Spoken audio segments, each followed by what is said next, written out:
जय हनीमैन दोस्तों। बहुत काफ़ी सारे दिनों से हम मटीरिया मेडिका के ऊपर डिस्कशन कर रहे थे, चर्चा कर रहे थे, व्याख्यान हो रहे थे। लेकिन जो मटीरिया मेडिका का भी बेस है, जिसके ऊपर हमारी पूरी प्रैक्टिस टिकी हुई है, और जब जब हमें कोई भी समस्या आती है तो उस समस्या का समाधान हमें ऑर्गेनन में ही मिलता है। तो ऑर्गेनन के व्याख्यान पहले हम लाइव व्याख्यान ही लेते थे ऑर्गेनन का, लेकिन बीच में कुछ दिक्कतों की वजह से हमने रिकॉर्डेड वीडियो अपलोड हुए थे। आज फिर हम ऑर्गेनन के लाइव व्याख्यान के साथ जुड़े हैं।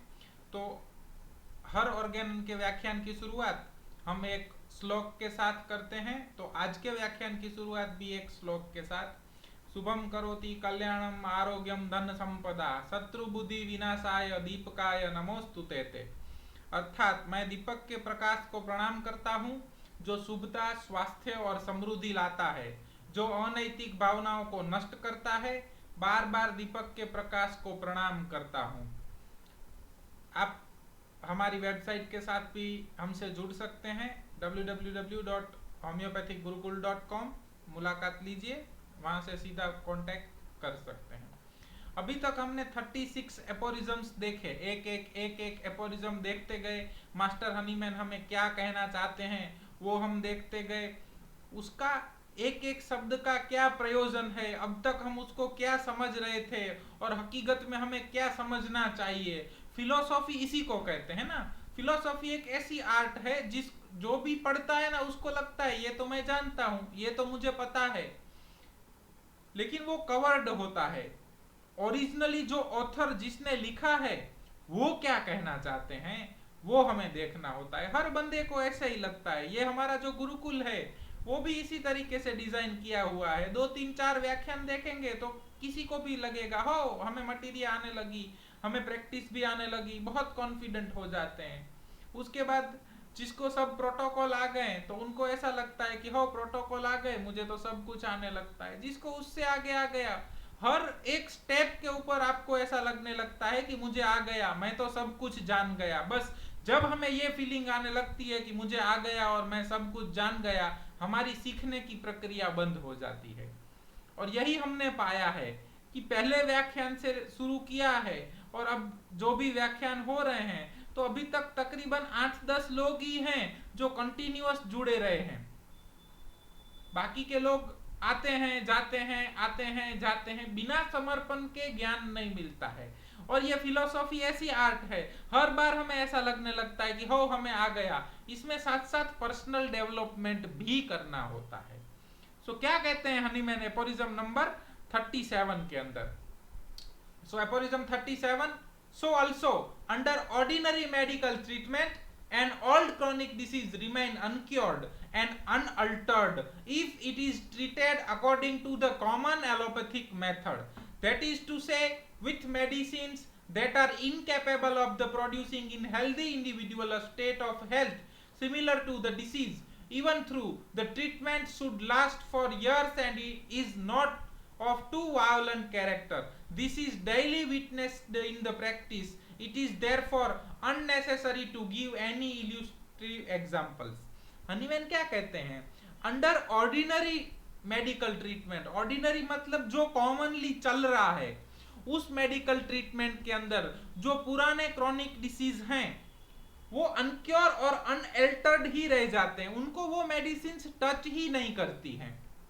हनीमैन क्या कहते हैं कि ऑर्डिनरी जो ट्रीटमेंट है उसके अंदर ओल्ड क्रॉनिक डिसीज अनक्योर्ड और अनअल्टर्ड रह जाते हैं if it is treated according to the common allopathic method. अगर वो कॉमन एलोपैथिक मेथड से ट्रीट किए जाते हैं तो यहाँ पे हनीमैन का एलोपैथिक मेथड शब्द रखने का प्रयोजन ये है कि जो होम्योपैथिक नहीं है वो सब allopathic method, that is to say with medicine that are incapable of producing in healthy individuals a state of health similar to the disease. So ऐसी दवाइयां कि जो हेल्दी ह्यूमन बीइंग के अंदर जो डिसीज्ड सिम्टम हैं उस तरीके के ही सिम्टम प्रोड्यूस नहीं करती हैं। तो अगर हनीमैन क्या कहते हैं कि ऐसी दवाइयां जो सिमिलर नहीं हैं, जो डिसिमिलर हैं या अनसिमिलर हैं, ऐसी दवाइयों को अगर बहुत सालों तक भी दिया जाए तो भी क्रॉनिक डिसीज अनअल्टर्ड और अनक्योर्ड ही रह जाते हैं। Even though the treatment should last for years, is not of the too violent character. This is daily witnessed in the practice. It is therefore unnecessary to give an illustrative examples. Hahnemann कहते हैं इसको साबित करने के लिए मुझे कोई भी अलग से एग्जाम्पल्स देने की जरूरत नहीं है। हम हर रोज की प्रैक्टिस के अंदर ये देखते ही आ रहे हैं कि मरीज हैं वो क्योर नहीं हो रहे हैं, लेकिन हनीमैन ने यहाँ पे क्या कहा है, is not of too violent character. अगर वो देने वाली जो डिसिमिलर मेडिसिन है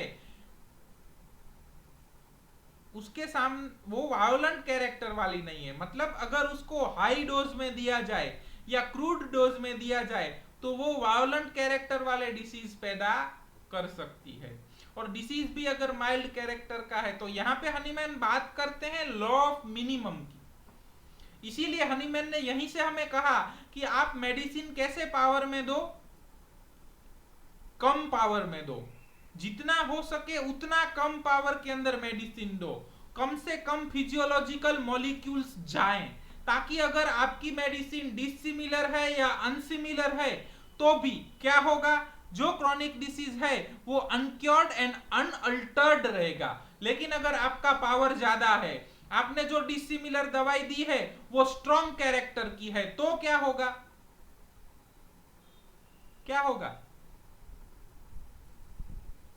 वायलेंट कैरेक्टर के डिसीज भी आ सकते हैं, सप्रेशन भी हो सकता है।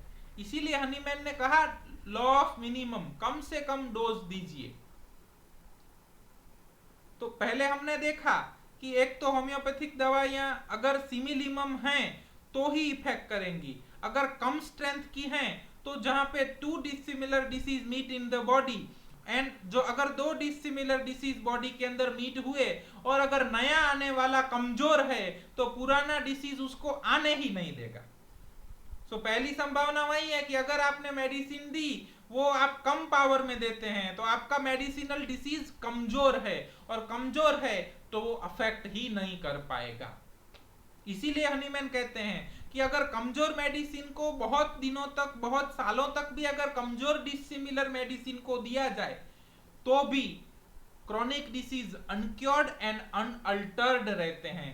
हनीमैन का यहाँ पे मतलब एलोपैथिक का ये होता है कि जो मेडिसिन सिमिलिमम नहीं है। आप होम्योपैथिक मेडिसिन हम यूज करते हैं, इसका मतलब ये कतई नहीं होता है कि हम होम्योपैथिक प्रैक्टिस करते हैं। होम्योपैथिक प्रैक्टिस का मतलब होता है treat the disease with the similimum. कई बार हमारी अपनी कमजोरियां रहती है, मानव सहज स्वभाव रहता है कि हम सिमिलिमम तक नहीं पहुंच पाते हैं ना, उसके लिए बहुत लंबा चौड़ा जर्नी लगता है। Am I audible? आवाज आ रही है? ओके, तो उसके लिए लंबा चौड़ा जर्नी लगता है ना। ऐसा कुछ नहीं है जादू मंत्र छू कल से आप सिमिलिमम देने लगोगे, ऐसा नहीं है। It is a journey. ऐसा भी नहीं है कि आप 2 साल 3 साल 5 साल का कोई कोर्स कर लोगे, 2-3-4 महीने का कोई सर्टिफिकेट कोर्स कर लोगे, या 2-5 हजार रुपए, 20-25 हजार रुपए, या लाख 1.25 लाख 1.5 लाख रुपए का कोई कोर्स कर लोगे तो आपको दूसरे दिन से होम्योपैथिक प्रैक्टिस करना आ जाएगा। समझ रहे हैं हमारी बात? इट इज अ जर्नी, और जहां पे एक एक एपोरिज्म को जिंदगी के अंदर जीना होता है। सो हनीमैन यहाँ पे क्या कह रहे हैं कि अगर आपने ऑर्डिनरी मेडिकल ट्रीटमेंट दिया और ओल्ड क्रॉनिक डिसीज है और उसको एलोपैथिक मेथड से ट्रीट किया गया, जो मेडिसिन वैसी सिम्टम प्रोड्यूस नहीं कर रही है, तो वो डिसीज अनअल्टर्ड रह जाएगा, अनक्योर्ड, अल्टर ही नहीं होगा, तो क्योर होने की संभावना ही नहीं है ना। सो ये जर्नी है सीखने की प्रक्रिया है। हम जो गुरुकुल की आपको बात कर रहे हैं तो गुरुकुल वही है, हमारे गुरुजनों ने हमें सिखाया, और पहले हमें यही सिखाया कि बेटा मैंने जो कुछ भी तुझे बताया है, जो कुछ भी सिखाया है, वो सब कुछ सैद्धांतिक है, इसको प्रायोगिक अनुसंधान तुम्हें प्रैक्टिस में जाके करना है, और प्रैक्टिस में से तुम्हें उतना ही चार्ज करना है जिससे तुम्हारा गुजारा हो सके। सो हम भी अपने स्टूडेंट्स को बताते हैं कि आप जैसे ही प्रैक्टिस शुरू करो तो शुरू में हायर चार्ज मत कीजिए, दूसरे होम्योपैथ जो भी करते हो। हम फिर बार बार बातें करते हैं कि होम्योपैथी का अवेयरनेस नहीं है, लोग होम्योपैथी के बारे में जानते नहीं हैं, ब्ला ब्ला ब्ला और बहुत कुछ। लेकिन क्यों? अगर दूसरे लोग जिस तरीके से कर रहे हैं आप भी उस तरीके से ही करेंगे तो क्या होम्योपैथी का अवेयरनेस आ जाएगा? क्या होम्योपैथ जन जन तक पहुंच पाएगी? क्या घर घर होम्योपैथी, हर घर होम्योपैथी हो पाएगा? क्वेश्चन मार्क, जवाब दीजिए।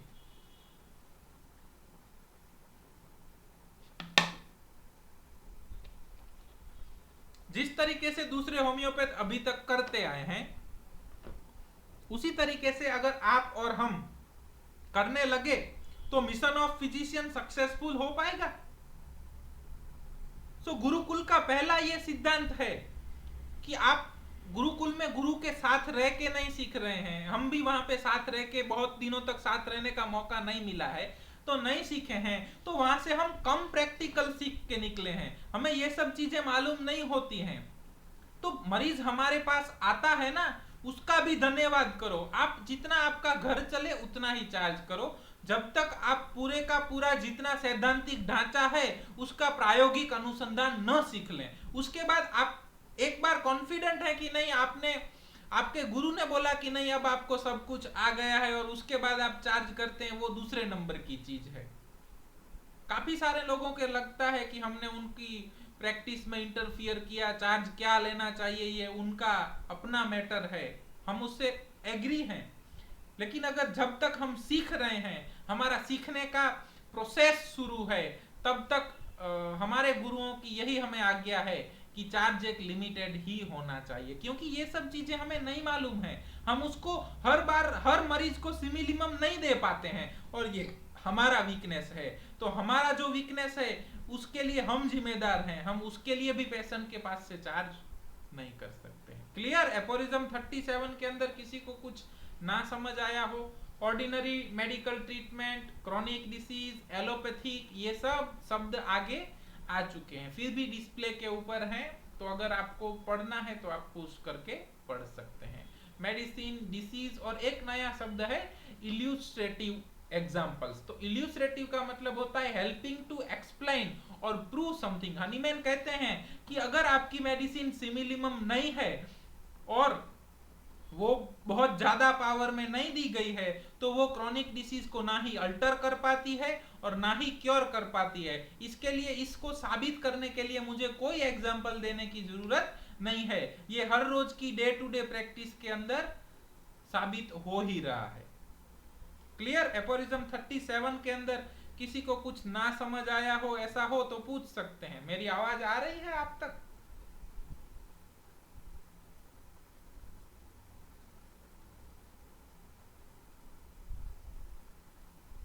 किसी को कोई प्रश्न?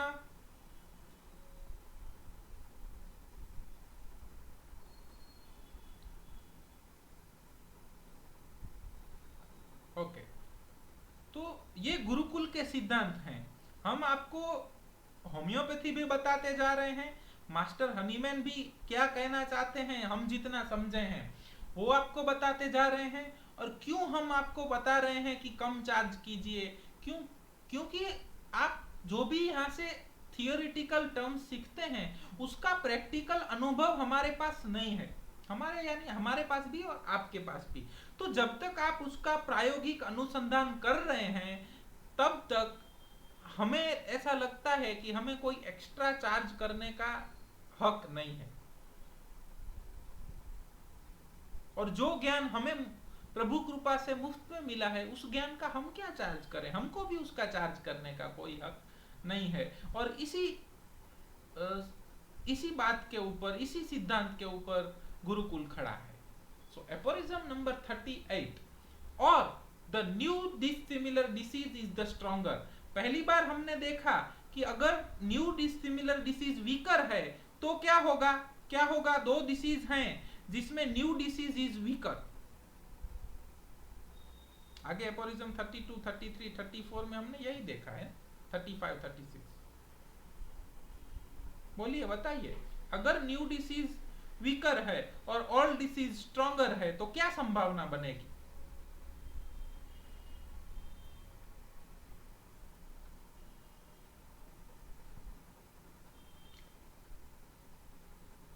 न्यू डिसीज आएगा ही नहीं ना, उसको एंट्री नहीं मिलेगी।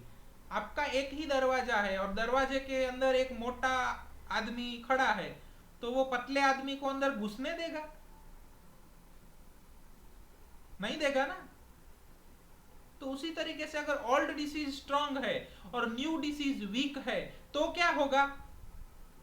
ओल्ड डिसीज न्यू डिसीज को घुसने ही नहीं देगा। और यहां पे ही होम्योपैथी की साइड इफेक्ट नहीं है, क्योंकि अगर आपने भूल में ही डिसिमिलर मेडिसिन या जो मेडिसिन प्रिस्क्राइब की वो सिमिलिमम नहीं है, तो भी हम दूसरा लॉ फुलफिल्ड करते हैं, law of minimum.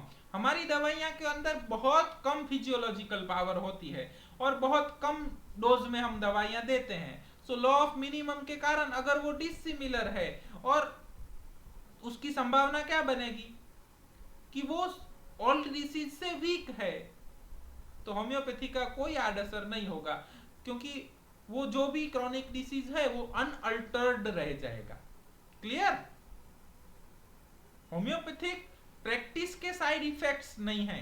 Homeopathic medicine can produce, मालूम चल रहा है? हम जो बात करते हैं ना कि होम्योपैथिक का कोई साइड इफेक्ट नहीं होता है, वो होम्योपैथिक सैद्धांतिक प्रैक्टिस की बात है। क्लियर हो रही है ये चीज कि अगर आप हनीमैन ने बताए हैं वो सारे लॉज फुलफिल करते हैं, तो आपको साइड इफेक्ट नहीं मिलेंगे या तो बहुत कम मिलेंगे।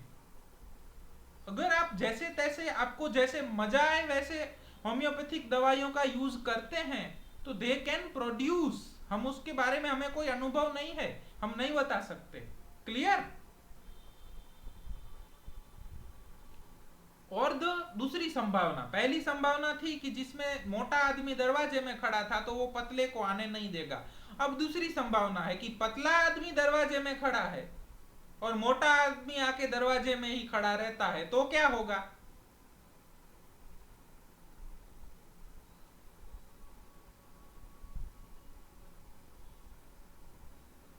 जी बताइए।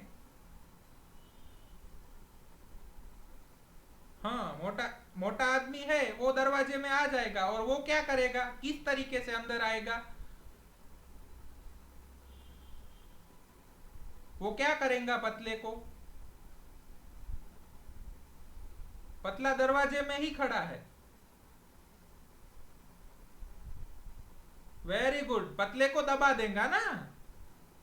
मालूम चल रहा है? अगर पतले को दबा देगा, अब जब तक मोटा आदमी खड़ा है तब तक पतला आदमी दबा हुआ रहेगा, और जैसे ही मोटा आदमी गया तो क्या होगा?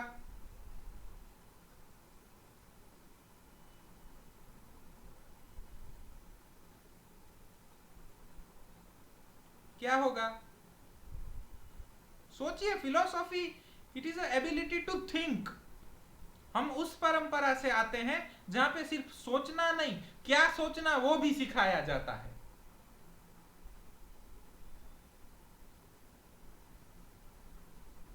जैसे ही मोटा आदमी दरवाजे में से निकल गया तो पतला आदमी वापस दरवाजे पे आ जाएगा, क्योंकि तब तक वो दबा हुआ था। क्लियर? तो हनीमैन यही चीज हमें एपोरिज्म 38 के अंदर बताना चाहते हैं, विथ मैनी एग्जाम्पल। और the new dissimilar disease is the stronger. In this case, the disease under which the patient originally labored, being the weaker, will be kept back and suspended by the accession of the stronger one, until the latter shall have run its course or been cured, and then the old one reappears uncured. मालूम चल रहा है Hahnemann क्या बताते हैं? अगर दो dissimilar disease हैं और नया आने वाला डिसीज अगर स्ट्रांग है और पुराना डिसीज वीक है, तो क्या होगा? वीक डिसीज को वो सस्पेंड कर देगा, दबा देगा। वीक डिसीज के सिम्टम दब जाएंगे, स्ट्रांग डिसीज के सिम्टम अपीयर होंगे, और स्ट्रांग डिसीज अपने आप अपना कोर्स पूरा करके चला जाएगा, या तो दवाई के द्वारा क्योर हो जाएगा, उसके बाद पुराने डिसीज के सिम्टम रीअपियर होंगे। क्लियर? समझ आ रहा है? और हमें सिखाया जाता है ना फॉलो अप के दौरान, if old suppressed symptom reappear then it is the good sign. Clear? समझ आ गया क्यों गुड साइन है? ओल्ड सप्रेस्ड सिम्टम रीअपियर हुए तो वो गुड साइन क्यों है? उसका क्लियरिफिकेशन है हनीमैन यहां पे बताते हैं कि आपने जब सिमिलिमम देना स्टार्ट किया तो जो न्यू डिसीज के सिम्टम थे, जो डिसिमिलर था, वो न्यू डिसीज था, वो क्योर हो गया, तो उसके नीचे जो दबा हुआ ओल्ड डिसीज था उसने अपने सिम्टम दर्शाए। इसीलिए फॉलो अप के दौरान हमें कहा जाता है कि जब ओल्ड सप्रेस्ड सिम्टम रीअपियर हो तो इट इज गुड साइन। इसका मतलब आपकी मेडिसिन सही काम कर रही है। उसका रेफरेंस यहां पे है एपोरिज्म नंबर 38 के अंदर। Either it run its own course, अगर वो एक्यूट डिसीज है या ऐसा डिसीज है जिसका जो कोर्स है तो वो अपना कोर्स खत्म कर देगा और चला जाएगा, उसके बाद पुराने सिम्टम वापिस आ जाएंगे। क्लियर? अब हनीमैन अलग अलग एग्जाम्पल्स देते हैं हमें यहां पे। 2 children affected with a kind of the epilepsy remained free from epileptic attack after infection with ringworm, but as soon as the eruption on the head was gone, epilepsy returned just as before, as Tulpis observed. Reference देके कहते हैं कि दो ऐसे बच्चे थे जिनको epilepsy की, मिर्गी की तकलीफ थी, जिनको कन्वल्जन आ रहे थे, और अगर उनको टीनिया हुआ, रिंगवर्म हुआ, तो जब तक उनके ऊपर रिंगवर्म का पैच था तब तक उनको कन्वल्जन नहीं आया, लेकिन जैसे ही रिंगवर्म डिसअपियर हुआ उनको कन्वल्जन वापिस आने लगे। क्लियर हुआ?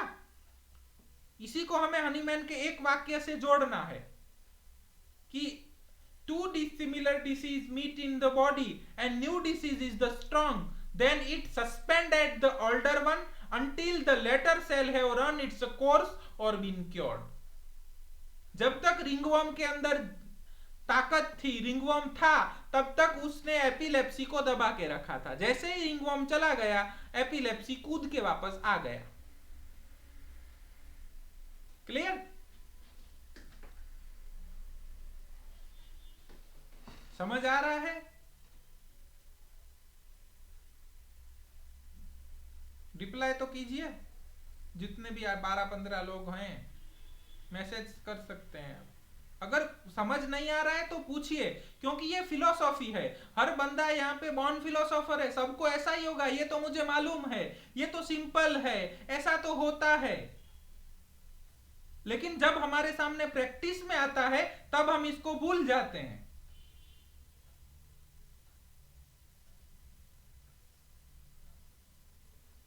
जिस डिसीज के सिम्टम होंगे वो डिसीज स्ट्रांग है।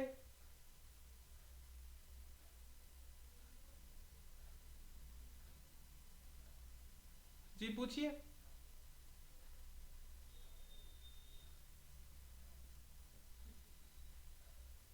एग्जाम्पल दिया है ना, एपिलेप्सी था एक दो बच्चों को और उसको टीनिया हुआ, तो जब तक टीनिया था तब तक उनको एपिलेप्सी नहीं हुआ, और जैसे ही टीनिया चला गया उसके बाद एपिलेप्सी रीअपियर हुआ। इसका मतलब tinea was stronger than epilepsy.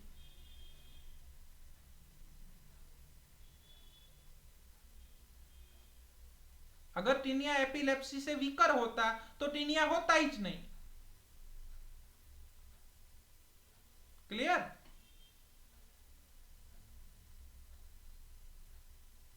Okay, पूछिए।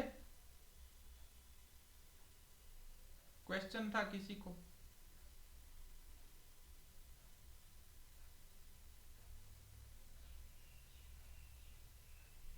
जी बोलिए बोलिए।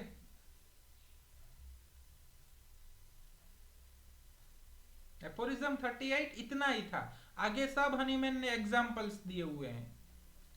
जिसको प्रश्न था, अगर आपकी आवाज नहीं आ रही है तो टाइप करके सेंड कर दीजिए। ये चीज ही हमें समझने की है, आगे तो सब एग्जाम्पल्स ही हैं, उसके अंदर बहुत एक्सप्लेनेशन नहीं है। बोलिए, और किसी को कोई प्रश्न हो तो। बहुत सिंपल सी बात है। हाँ जी, कहिए।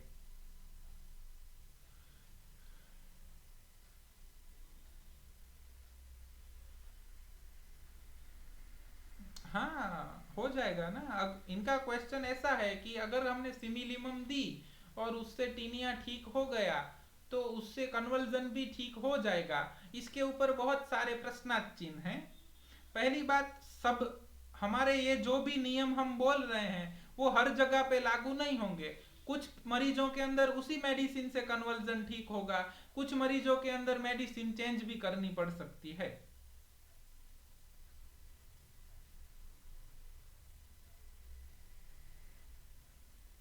अगर दो डिसिमिलर डिसीज मिलके नया डिसीज प्रोड्यूस करते हैं तो उसमें दोनों की स्ट्रेंथ सेम हो, हाँ सेम होती है। जब दोनों की स्ट्रेंथ या तो लॉन्ग टाइम तक जब रहते हैं दो डिसीज, तो वो क्या करते हैं, कॉम्प्लेक्स डिसीज बनाते हैं ना।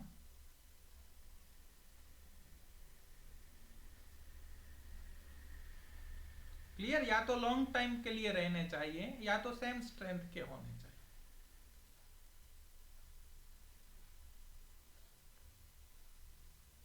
ओके, और किसी को कोई प्रश्न?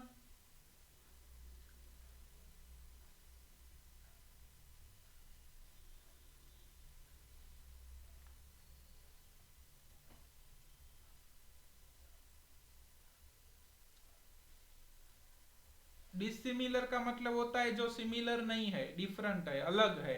लेबर्ड का मतलब होता है lacking ease of the expression, produce और done with effort of difficulty, मतलब जो कमजोर है। कीप बैक मतलब जो वापिस आता है।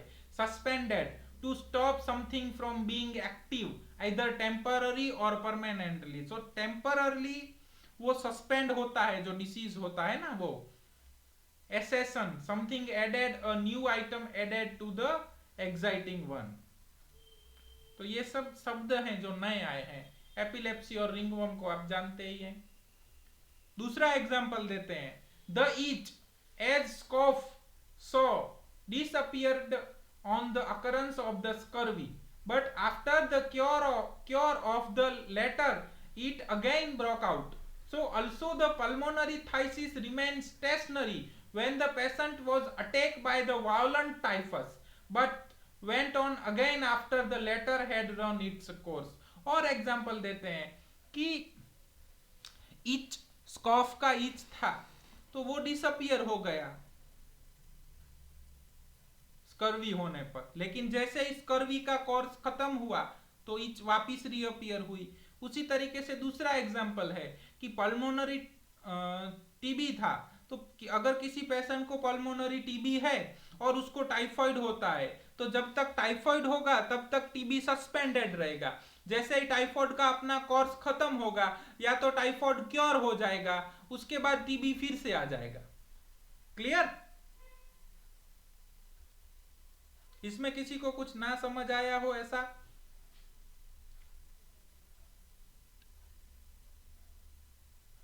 महेश जी, आप टाइप करके भेज दीजिए, आपकी आवाज नहीं आ रही है। किसी को कुछ ना समझ आया हो ऐसा कुछ? If mania occurs in a consumptive patient, the phthisis with all its symptom is removed by the former, but if that go off, the thysi return immediately and proves fatal। ये भी किसी का एग्जाम्पल है जो observe किया गया है कि किसी पेशेंट के अंदर मैनिया होता है तो टीबी के लक्षण तुरंत चले जाते हैं, लेकिन जैसे ही मैनिया चला जाता है तो टीबी वापिस आ जाता है और वायोलेंट फैटल फॉर्म में। ये ऑब्जर्वेशन है। सो फिलोसॉफी वहीं से आती है, ऑब्जर्वेशन से आती है। कुछ हनीमैन ने ऑर्गेनन ऐसा नहीं है कि एक एसी वाली चैम्बर में या क्लासरूम में बैठ के लिख डाला है। ऑर्गेनन हनीमैन के पूरे जीवन का निचोड़ है। हनीमैन ने जो भी पढ़ा, उनके फ्रेंड्स और फॉलोअर्स के पास से जो भी उसको सुनने को मिला, उन्होंने जो अनुभव किए, उन्होंने जो लिटरेचर में से देखा और जो उन्होंने जिस सिद्धांतों को प्रैक्टिकल अनुसंधान लिए और उसके बाद उनको जो भी ट्रुथ मिला, उस ट्रुथ को हनीमैन ने ऑर्गेनन ऑफ मेडिसिन के अंदर लिखा है। यही डिफरेंस है। हम आपको बार बार कहते हैं ना कि मॉडर्न ऑथर्स की बुक्स कम पढ़ा कीजिए। Read Hahnemann, read Hahnemann. क्यों? यही फर्क है कि मॉडर्न ऑथर्स के अंदर क्या होता है कि यहां से कुछ लिए, यहां से कुछ लिए, अपनी बुक में डाल दिए। हनीमैन ने ऐसा नहीं किया। हनीमैन को जो भी मिला उसको हनीमैन ने प्रैक्टिकल एप्लीकेशन किया, प्रायोगिक अनुसंधान किया, उसके ऊपर चिंतन किया, मनन किया, और उसके बाद उसको जो सत्य दिखाई दिया उस सत्य को हनीमैन साहब ने लिखा है। और गुरुकुल के शुरू के व्याख्यानों में ही हमने आपको कहा था कि आपको जो भी यहाँ पढ़ाया जाए या जो भी जानकारी दी जाए उसको आंखें मूंद करके मान नहीं लेना है। आपको उसके ऊपर चिंतन करना है, मनन करना है और उसका प्रायोगिक अनुसंधान करना है। उसके बाद जो भी आपको सत्य लगे उसी को स्वीकारना है। जिस परंपरा से हनीमैन ने इस ज्ञान को अर्जित किया है उसी परंपरा से हमें इस ज्ञान को आगे लेके जाना है। क्लियर?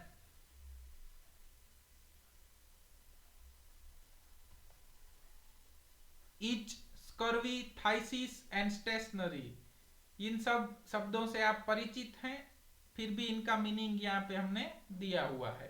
टाइफस, वेंटॉन, मैनिया और कंजप्टिव। कंजप्टिव का मतलब होता है ऐसा कोई भी डिसीज जिसके अंदर वेट लॉस हो। उस टाइम के अंदर ट्यूबरकुलोसिस ऐसा डिसीज था। When measles and smallpox are prevalent at the same time and the both attack the same child, the measles that had already broken out is generally checked by the smallpox that came somewhat later. Nor does the measles resume its course until after the course of the smallpox. But it not infrequently happen that the inoculation related smallpox is suspended for 4 days by the supervision of the measles, as observed by the Mangat. After the disquention of which the smallpox completes its course, even when the inoculation of the smallpox has taken effect for 6 days and the measles then broke out. The inflammatory of the inoculation remains stationary and the smallpox did not ensure until the measles had completed its regular course of the 7 days.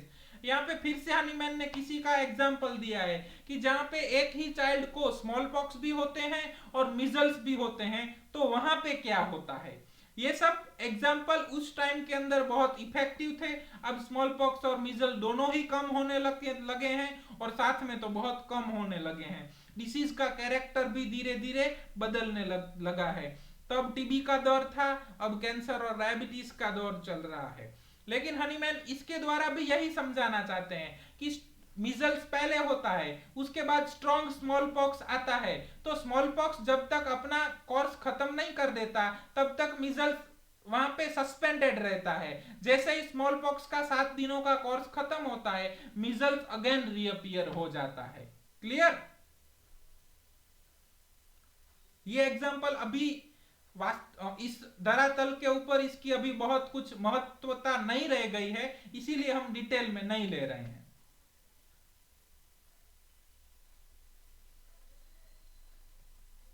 Measles, small pox सब कुछ आपको मालूम है। In an epidemic of the measles, that disease attacked many individuals on the 4th or 5th day after the inoculation of the smallpox and prevented the development of the smallpox until it had completed its own course, whereupon the smallpox appeared and proceeded regularly to its termination. So कई बार ऐसा होता है कि measles का epidemic होता है तो किसी को स्मॉल पॉक्स का अगर अटैक हो गया तो उनको मिजल्स नहीं होता है। शायद वैक्सीनेशन के अंदर इसी कॉन्सेप्ट का प्रयोग किया गया हो, हमें मालूम नहीं है। ठीक है।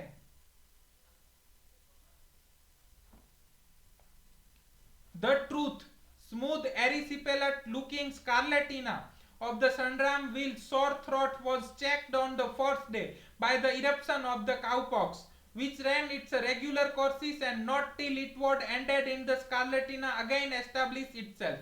But on another occasion, as both diseases seems to be equal strength, the cowpox was suspended on the 8th day by the supervision of the true smooth scarlatina or the syndrome, and the red areola of the form disappeared until the scarlatina was the gone. whereon the cowpox immediately resumed its course and went on its the regular termination. यहाँ पे भी दूसरा example cowpox और स्कारलेटिना का दिया गया है. Again हम आपको बता रहे हैं कि ये सब रोग अभी भूतकाल बन चुके हैं.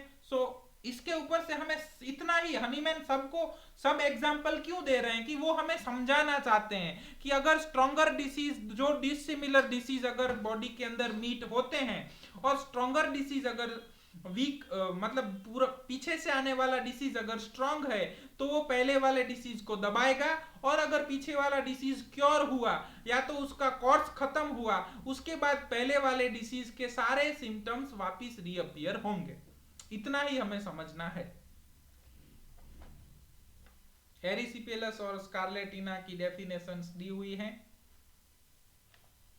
काउपॉक्स की डेफिनेशन भी हमने दी हुई है. ये सब अब भूतकाल हो चुका है, ये सब अब के समय में कम होने लगा है. The measles suspended the cowpox on the 8th day when the cowpox had nearly attained its climax. The measles broke out. The cowpox now remained stationary and did not resume and complete its course until the desquamation of the measles had taken place, so that on the 16th day it presented the appearance it otherwise would have shown on the 10th day, as Cortum observed. So ये दूसरे एक physician का observation है. Voice clear आ रहा है? Am I audible?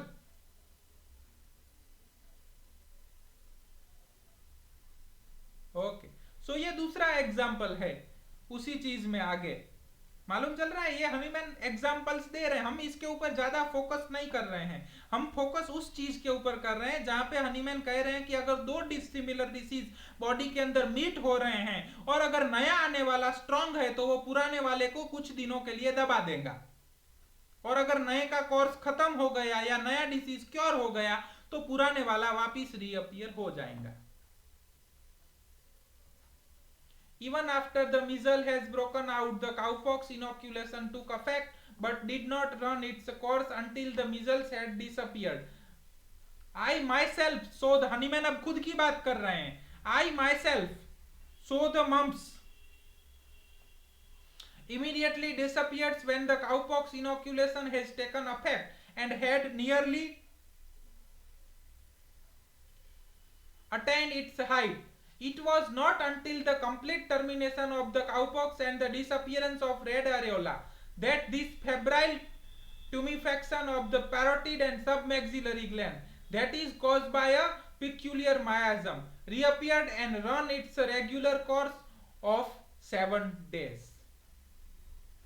And thus it is with all dissimilar disease. The stronger suspended the weaker when they do not complete one another, which is seldom the case with acute disease, but they never cure one another. Hahnemann हमें इतनी ही बात समझाना चाहते हैं कि अगर दो dissimilar disease body के अंदर साथ मिले हैं तो वो कभी एक दूसरे को क्योर नहीं करते हैं. अगर पुराने वाला स्ट्रांग है तो वो नई को आने नहीं देता है, और अगर नए वाला स्ट्रांग है तो वो पुराने को कुछ दिनों के लिए, जब तक अपना कोर्स खत्म नहीं होता है तब तक दबा देता है. सो हनीमैन यहाँ पे एक और तरीके से हमें बता रहे हैं कि अगर आपको डिसीज को क्योर करना है तो आपकी मेडिसिन कैसी होनी चाहिए.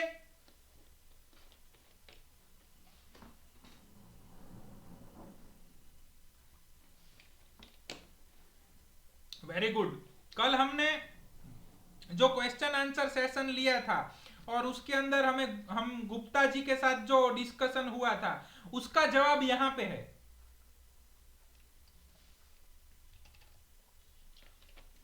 कि रिजल्ट मिलता है सर.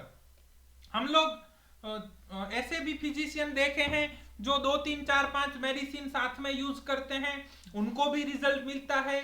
जो डॉक्टर हैं उनका अपना कुछ एक्सपीरियंस है और उसके ऊपर वो फिक्स्ड पैटर्न या फिक्स्ड प्रोटोकॉल के अनुसार बिना केस लिए डिसीज के नाम के ऊपर दवाइयां देते हैं, फिर भी उनको रिजल्ट मिलता है. वो रिजल्ट ऐसा हो सकता है. हनीमैन कहते हैं जब आप डिसिमिलर मेडिसिन देते हैं, मेडिसिन मतलब क्या, आर्टिफिशियल डिसीज प्रोड्यूसिंग एजेंट। अब एक डिसीज है जो नेचुरल डिसीज है, वो बॉडी के अंदर है, और आप मेडिसिन के द्वारा आर्टिफिशियल डिसीज जब बॉडी को देते हैं, मालूम चल रहा है, और आपकी मेडिसिन अगर स्ट्रॉन्गर है तो क्या होगा?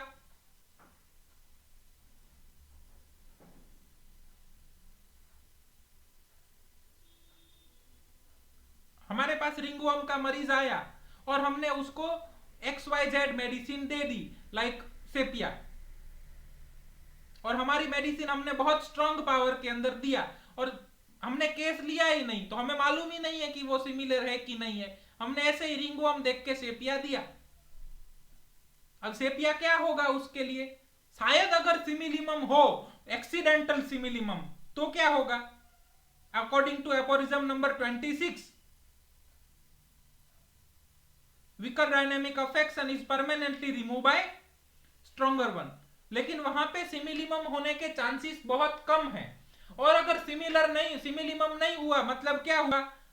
डिसिमिलर, और डिसिमिलर है और हम उसको स्ट्रॉन्ग पावर में दे रहे हैं, बार बार उसको रिपीट कर रहे हैं, तो क्या होगा? रिंगवर्म चला गया, और हम कहेंगे देखा, हमने कहा था ना, रिंगवर्म होए मतलब सेपिया दो तो रिंगवर्म चला जाएगा, क्योर मिल गया। सच्ची बात है ना?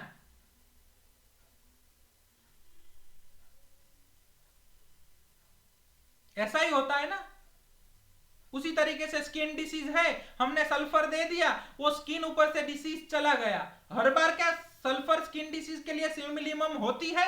Question mark. हनीमैन हमें एपोरिज्म नंबर 38 में वही सिखा रहे हैं कि हमें यह सीखना है, हमें डिसिमिलर मेडिसिन प्रिस्क्राइब नहीं करनी है।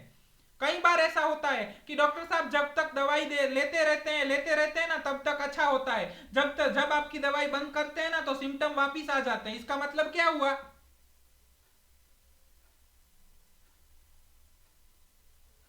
आप पेशेंट के अंदर आर्टिफिशियल डिसिमिलर स्ट्रॉन्ग डिसीज उत्पन्न कर रहे हो, जो वीकर नेचुरल डिसीज को दबा के रखता है, सस्पेंडेड करके रखता है, और जब आप दवाई को डिसकंटिन्यू करते हो, मतलब आर्टिफिशियल डिसीज अपना कोर्स खत्म करता है, तो again old suspended symptom reappear.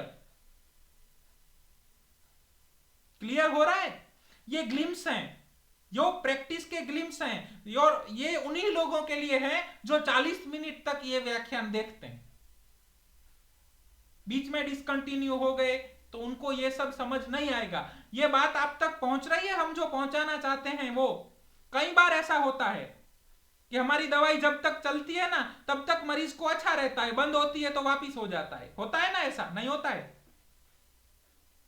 ये सब प्रैक्टिकल प्रश्न है, और इन सब प्रैक्टिकल प्रश्नों के जवाब मास्टर हनीमैन ने दिए हुए हैं। हमें ये सब नहीं आता है, इन सबको केस मैनेजमेंट कहा जाता है, और हमारा स्ट्रॉन्ग बिलीव है कि जब तक हमें केस मैनेजमेंट अच्छी तरीके से नहीं आता है, जब तक हम लर्निंग की प्रोसेस में हैं, तब तक हम दूसरे होम्योपैथ की तरह अपने आप को दूसरे होम्योपैथ से कंपेयर करके पेशेंट के पास से तगड़ा चार्ज नहीं वसूलना चाहिए। हम तो कह रहे हैं कि चार्ज भी इंडिविजुअलाइजेशन के बेस के ऊपर हो। कई दफा हम पेशेंट को ऐसे डिसिमिलर डिसीज क्रिएट करके उसके डिसीज को दबा के रखते हैं, और कंटिन्यू उसके पास से चार्ज लेते रहते हैं, और हम सोचते हैं कि हम हनीमैन के सिद्धांतों को फॉलो कर रहे हैं। We are on the right track? क्या हम सच्चे रास्ते के ऊपर हैं? अपने आप से क्वेश्चन कीजिए। यह फिलॉसफी है, ये ट्रुथ है, ये सत्य का रास्ता है, ये सब केस मैनेजमेंट है। फॉलोअप के अंदर हमें देखना है कि क्या हुआ है, सिर्फ सिम्टम डिसअपियर हुए हैं या जनरलिटी के ऊपर भी बेटरमेंट देखने को मिला है। इसी को शायद सप्रेशन कहा जाता होगा। सस्पेंडेड सिम्टम रखिए, सप्रेशन ना कहिए तो, कि जब तक आपका स्ट्रॉन्ग डिसीज रहेगा तब तक वो वीकर डिसीज दबा हुआ रहेगा। जैसे ही आपने मेडिसिन डिसकंटिन्यू की, अगेन वो वीकर डिसीज बाहर आ गया। क्लियर हो रहा है? जॉइंट पेन में क्या केस लेने का सर? रस्टॉक्स दे देते हैं, अच्छा हो जाता है। जब तक रस्टॉक्स देंगे तब तक अच्छा है, जैसे ही डिसकंटिन्यू की जॉइंट पेन वापिस आ गया।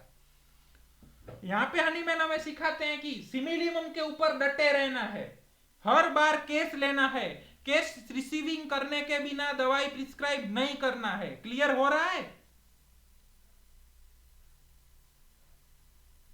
क्यों हम बार बार केस टेकिंग के ऊपर, केस रिसीविंग के ऊपर इतना जोर दे रहे हैं? क्यों हम आपसे कह रहे हैं कि ज्यादा से ज्यादा पेशेंट ट्रीट कीजिए, हर घर होम्योपैथी, हर घर होम्योपैथी, घर घर होम्योपैथी पहुंचाइए? हम बार बार आपको कह रहे हैं कि केस लीजिए, केस लीजिए, केस लीजिए, क्योंकि अगर आप प्रैक्टिकल एस्पेक्ट में उतरेंगे तो ही आपको मालूम आएगा, तो ही आपको प्रश्न होंगे और तो ही आप फिलोसॉफी की ओर मुड़ेंगे। बाकी जब तक व्याख्यान सुनते रहते हैं हमें ऐसा ही लगता है कि ओहो सब अच्छा है, मुझे सब आता है, चंगा भला चंगा भला चंगा भला। लेकिन जब प्रैक्टिकल एस्पेक्ट में उतरेंगे तब मालूम पड़ेगा कि सल्फर सल्फर दिया था सर रिंगवर्म में, लेकिन जब तक देता हूं ना तब तक अच्छा रहता है। इसका मतलब क्या है?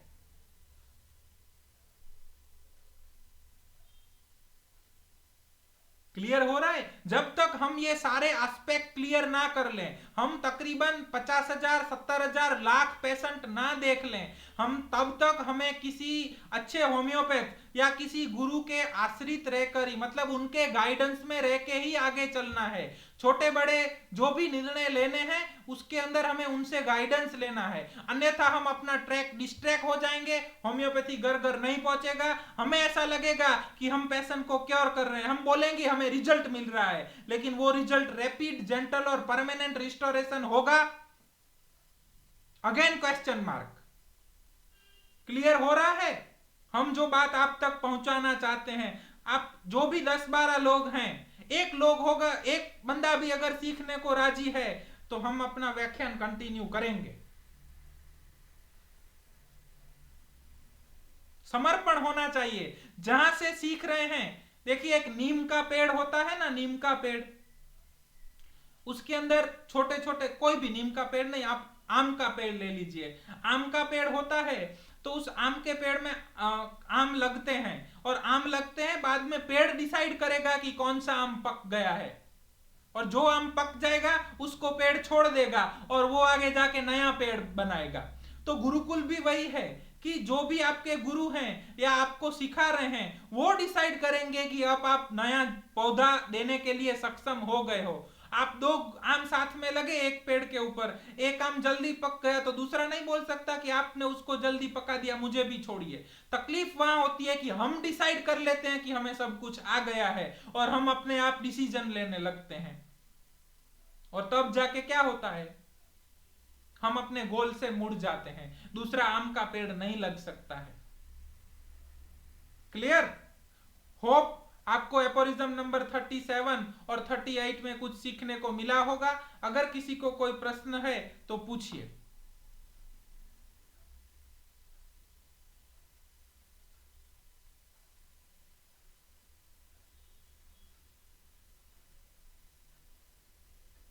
कोई प्रश्न किसी को?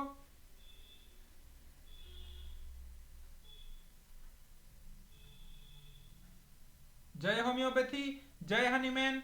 फिर कभी मिलेंगे ऑर्गेनन के एक और व्याख्यान के साथ। तब तक गुरुकुल के साथ जुड़े रहिए।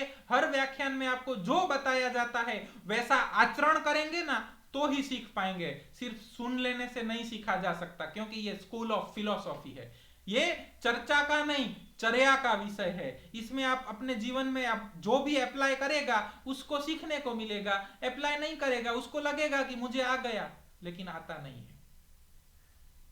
ठीक है?